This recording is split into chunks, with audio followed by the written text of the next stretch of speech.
Magandang hapon po sa inyo lahat. Narito na naman po si Tita Emmy makikipagkwentuhan sa inyo. Kumusta na po kayong lahat? Kumusta na po ang mga kaibigan ko, mga kapinoy-pinay, mga amigo-amiga, kumusta na po kayong lahat? Ito po tayo sa labas. Ayan. Ito po ang terminal ng bus namin dito sa Tenerife. Ayan po, isang kulay ng bus. Ayan po. Ayan. Ayan, maraming po salamat sa inyo araw-araw na pagsama kay Tita Emmy. Ayan, nandito po tayo sa Santa Cruz ngayon. Ito po, pakita ko sa inyo ang maliit na lugar ng Santa Cruz. Ayan, ayan po tayo. Ayan po, ito napakataas na building na to. Ayan, isang plat lang po. Parang plat. Ayan, ganyan po ang Santa Cruz de Tenerife. Nandito po tayo sa terminal ng bus at ang harap ay isang mall na parang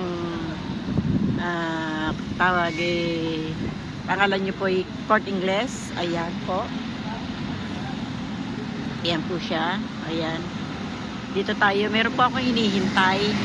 Hinihintay ko po yung aking senyora. Sabi ko, naisip ko, habang hinihintay ko si senyora, i-video ko nga kung nasaan ako. Ayun nga po, ayan. Ayan, samahan niyo po ako, kwentuhan po tayo at nang makita ninyo ang Santa Cruz de Tenerife. Ayan, dito po naglalakad si Kuya Ador sa umaga. Naglalakad po siya rito. Papunta rito po sa terminal kasi lagi po siya kumukuha ng ng bus. Ayan po. Ayan po ang terminal. Ayan, lagi siya kumukuha araw-araw, naglalakad po yun araw-araw. Sabi ko, bakit di ka sumasakal? Libre naman. Sabi niya, ayaw kong sasakay kasi para naman ma-exercise ako. Sabi niya ganun. Yung pala ang reason niya. Na tuwing umaga, maglalakad siya. Medyo malayo din po kasi ito sa bahay. Sabi niya, gusto kong sa umaga, maglalakad ako. Sabi ko, malayo na nga nilalakad mo, papasok doon sa trabaho mo. Tapos maglalakad ka pa. Sabi niya, okay lang. Sabi niya ganun. Okay lang yun sa akin na naglalakad daw siya. Sabi ko, sige. Sabi kong ganyan sa kanya. Di lakad-lakad ka lang. Ayan. Kaya tuwing umaga po, naglalakad siya. Kahit libre daw po ang pamasahe, mas gusto raw po niya maglakad para na-exercise daw po siya. Ayun. Kasi medyo tumataas daw po yung kanyang cholesterol. Mahirap na po talaga ang medyo nagkakaedad na, nagkakaroon na maraming nararamdaman. Ayan, ramdam dito, ramdam doon. Sakit dito, sakit doon. Ayan po. Ayan. Ako nga po, may konting bunga yung araw na to. Simula pa po yung kahapon. Yan, lakad po tayo ng konti doon, baba ng konti na ganyan, para maipakita ko sa inyo yung lugar na papunta naman doon. Ayan. Ayan po yung lugar naman na papunta doon. Yan. Kaya tuwing umaga po, nandito si Kuya Ador, hanap-hanap po siya ng paglakad-lakad, ayan. Ganda rin po yung lugar na yun, yan, Meron maliliit na bulaklak na dilaw doon sa baba, hindi lang po masyadong matanaw dito. Pero maganda rin po siya. Ayun.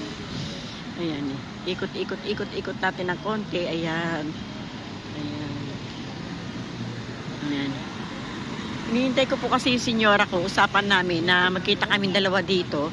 Ang tagal naman po, nainip na po ako, pero sige lang, kailangan na po natin siyang intayin. Sabi niya, magkita raw po kami dito sa pintuan ng Corte Inglés, sa main, sabi niya sa Puerta Principal.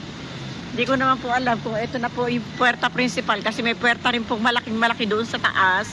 Baka naman kako nandoon siya. Kaya sabi ko sa kanya, sa isip-isip ko, pagdating po ng oras ng usapan namin at wala siya, aakyat po ako ng konti doon sa taas kasi may puwerta rin po doon sa taas ang Corte Inglés. Baka sakaling doon siya naghihintay at ako na may nandirito. Di bali na magpabalik-balik ako, importante magkita kaming dalawa. Ayun. Pero kung sakaling naman dumating siya at wala ako sa puwertang sinasabi niya, makatumawag siya. Total, nandito rin lang naman ako sa baba, di aakyat na lang ako sa taas. Kung sakali, iikot talaga ako doon naman po sa likod. Madali lang naman po umikot. Ayun. Kung iinip po siya, ayun. Kaya ito, video-video lang po muna tayo. Ayan. tingin-tingin muna tayo kung ano ang ano sa lawak po nitong ano, lagi po may dagat doon sa pinakadulo. May dagat, may bundok na kasi nakaikot po tayo ng dagat, nakaikot po tayo ng bundok. Ayan. Pero maganda rin po itong lugar ng Tenerife. Ayan, oh. Ayan. Hintay-hintayin po natin ng konti, baka sakali po kumuha siya ng bus o magkotse po siya. Hindi ko alam kung magkotse po siya o kukuha siya ng bus. Kasi kung magkotse po siya, ihahatid siguro siya ng asawa niya. Hindi ko lang po alam. Ayun. Kaya ito, maraming po salamat sa inyong lahat. Sa inyong pagsama sa akin sa araw-araw, sa short man na video ko, sa long man na video ko. Kayo po'y lagi kong kasama, kaya tuntua po ako.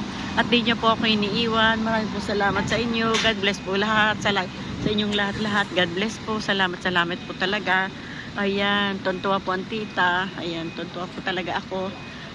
Lagi niyo ako kasama, lagi ko kayong kasama. Ayan po, hindi niyo talaga ako binibitawan. Ayan. Nararamdaman ko po kasi tumataas naman po ang rating ng aking mga viewers, tumataas din po ang rating ng aking mga subscriber. Kaya alam ko pong nariyan kayo at di niyo ako binibitawan. Maraming po salamat talaga.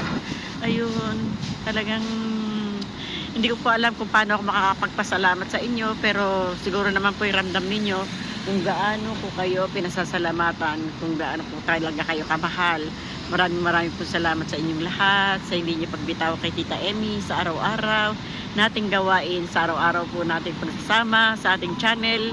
Hindi niyo ako binibitawan, kaya maraming po salamat sa inyong lahat, mga kaibigan ko, mga kapinoy-pinay, mga amigo-amiga. Ayan, thank you very much po sa inyong lahat.